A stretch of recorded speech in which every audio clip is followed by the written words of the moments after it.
Christmas தின விழாவை முன்னிட்டு நடைபெற்றுக் கொண்டிருக்கிற நாள் உங்களுக்கு எல்லாருக்குமே முதலில் கிறிஸ்மஸ் நல்வாழ்த்துக்களை தெரிவித்துக் கொள்ள கடமைப்பட்டிருக்கிறேன். அதே மாதிரி இங்கே பேசும்போதெல்லாம் பேசினார். இந்த தொகுதியை பொறுத்தவரை கிருஷ்ணகிரி மேற்கு மாவட்டத்தில் காணாத வளர்ச்சி கண்டிருக்கிற ஒரு தொகுதி. ஏனென்றால் எத்தனை ஆண்டு காலம் செய்யாத பணிகளெல்லாம் செய்து முடிக்கப்பட்டிருக்கின்ற ஒரு தொகுதி.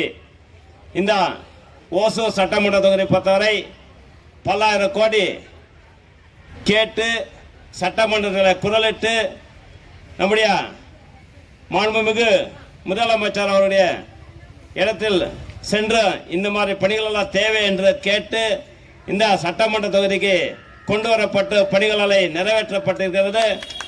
அது மட்டுமின்றி இந்த சட்டமன்ற தொகுதிக்கு நம்ம கூட்டுக்குடிநீர் ஒகேனக்கல் கூட்டுக்குடிநீர் திட்டத்தை கொண்டு வந்த ஆட்சி திராவிட முன்னேற்ற கழக ஆட்சி என்பது நம்ம மறந்துவிடக்கூடாது. ஏனென்றால் இங்கே இவ்வளோ பெரிய மாநகரம் ஆகிறதுக்கு காரணம் திராவிட முன்னேற்ற கழகம். மறைந்த முன்னாள் முதலமைச்சர் டாக்டர் கலைஞர் அவர்கள் கொண்டு வந்த முதல் சிப்காட், இரண்டாம் சிப்காட், மூன்றாம் சிப்காட் என்று பல்வேறு தொழில்பேட்டைகளை கொண்டு வந்து இந்த ஊரை அழகு பார்த்தா ஒரு கழக ஆட்சி திராவிட முன்னேற்ற ஆட்சி என்பது நம்ம மறந்துவிடக்கூடாது.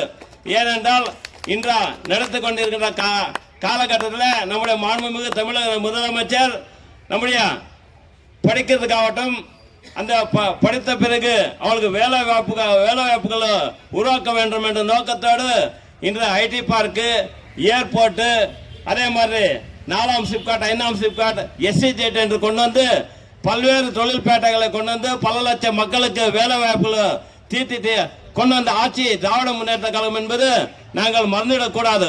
ஏனென்றால் SEZ என்று ஒரு அமைப்பு கொண்டு வரவில்லை என்றால் கண்டிப்பாக இன்றைக்கு டாடா எலக்ட்ரானிக்ஸ் இண்டஸ்ட்ரியை வந்திருக்காது. இது மக்களுக்கு தெரியுமா? அது மக்களுக்கு தெரியாது. ஏதோ நம்ம கொண்டு வந்தோம், ஏதோ கம்பெனி வந்து விட்டாது, நம்ம எல்லாம் பணி சேர்ந்து விட்டோம் என்பது நினைச்சு கொண்டிருக்காரு. இதுக்கெல்லாம் காரணம் திராவிட முன்னேற்ற கழகம் என்பதை நீங்க தெரிந்து கொள்ள வேண்டும்.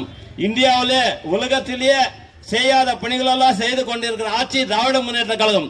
இன்னைக்கு மகளிர் உரிமை தொகை ஆகட்டும், பேருந்துல இலவசமாக போகட்டும் ஆகட்டும், அதே மாதிரி 1 to 5 வரை படிக்கின்ற அரசு பள்ளிகளில் மாணவ செல்வங்களுக்கு சிற்றுண்டி திட்டமாகட்டும், மேல் படிப்பு படிக்க இயலாத மாணவ செல்வங்களுக்கு மாதந்தோறும் 1000 ரூபாய் ஆகட்டும், அதே மாதிரி நம்முடைய 4 முதல் திட்டத்தில் கீழ் அனைத்து பணிகளை வேலை வாய்ப்பு திட்டமாகட்டும், அதே மாதிரி நம்முடைய அரசு பள்ளியில் படிக்கின்ற மாணவ செல்வங்களுக்கு மருத்துவ படிப்பில் படிக்க 7% இடஒதுக்கீடு ஆகட்டும், மகளிருக்கு ஓட்டுரிமை தந்த ஆட்சி திராவிட முன்னேற்ற கழகம் என்பது நீங்க மறந்துவிடக்கூடாது.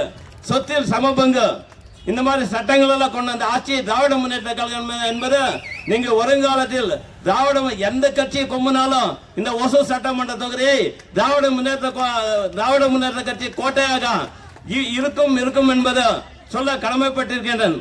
ஏனென்றால் எத்தனை கட்சிகள் வந்திருக்கிறது, எத்தனை கட்சி தலைவர்கள் பேசுகின்றார். ஒசூர் சட்டமன்றத்தை கண்டிப்பாக நான் கைப்பற்றிவிடுவேன், நீ கைப்பற்றிவிடுவேன். கண்டிப்பாக 2026 பொது தேர்தலில் இதே மேடையில் திருப்பூர் திராவிட முன்னேற்ற கழகம் வெற்றி பெற்று பேச இருக்கிறோம் என்பதை நீங்க தெரிந்து கொள்ள வேண்டும். அதே மாதிரி மக்களுக்கு அடிப்படை தேவையான அத்தனை வசதிகளை செய்து கொண்டிருக்கின்ற நம்முடைய சட்டமன்ற உறுப்பினர். அதே மாதிரி 10 ஆண்டு காலம் ஒரு இலவச பட்டா கூட கொடுக்காத ஒரு அதிமுக ஆட்சி இன்னைக்கு போய் மக்கள் மத்தியில் எப்படி ஓட்டு கேட்கிறான்றது நாங்கள் கண்டிப்பாக பார்க்கிறோம். ஏனென்றால் நம்ம 20,000க்கு மேல இலவச பட்டா வழங்கப்பட்டிருக்கிறது. அதே மாதிரி எல்லா சாலைகளும் பார்த்தீங்கன்னா 2 வழி சாலைகளால் 4 வழி சாலைகளாக மாற்றப்பட்டிருக்கிறது. அதே மாதிரி ஒசூர் மாநகரத்தை பொறுத்தவரை 10 ஆண்டு காலத்தில் நம்ம பாதாள சாக்கடை திட்டத்தை கொண்டு வரோம் சொன்னா அதிமுக ஆட்சி என்னப்பா பண்ணிட்டு இருந்தது. இப்போ நம்ம அந்த பாதாள சாக்கடை திட்டத்தை கொண்டு வந்து அமலில் நம்ம பணிகளை செய்து கொண்டிருக்கிறோம். இன்னைக்கு 12 கோடி ரூபாயில மாநகரத்தில் LED லைட்ஸ் எல்லாம் போட்டோம், மின்விளக்கு ஏற்றி கொண்டிருக்கோம். மாநகராட்சி பொறுத்தவரை இப்ப அனைத்து வார்டுகளும் ஐமாஸ் கொண்டு வந்திருக்கோம். கால்வாய் தண்ணீர் போறது கால்வாய் கட்டிருக்கோம், சிமெண்ட் சாலை அமைத்து கொடுத்திருக்கோம். பல 100 கோடி ரூபாயில செலவழித்து அத்தனை பணிகளும் செய்து கொண்டிருக்கோம். இன்னும் செய்ய வேண்டிய பணிகள் எல்லாம் கண்டிப்பாக சட்டமன்ற உறுப்பினர் அந்த பணிகளோடு நிறைவேற்றி கொடுக்கிறார் என்று சொல்லி வருகின்ற சட்டமன்ற தேர்தல் 26 பொது தேர்தலில் கண்டிப்பாக ஓசூர் சட்டமன்ற தொகுதியில் திராவிட முன்னேற்ற கழகத்துக்கு எல்லாரும் ஆதரவாக இருக்க வேண்டும் என்று சொல்லி பேச வாய்ப்பு கொடுத்த அனைவருக்கும் நன்றி சொல்லி விடைபெறுகிறேன். நன்றி, வணக்கம்.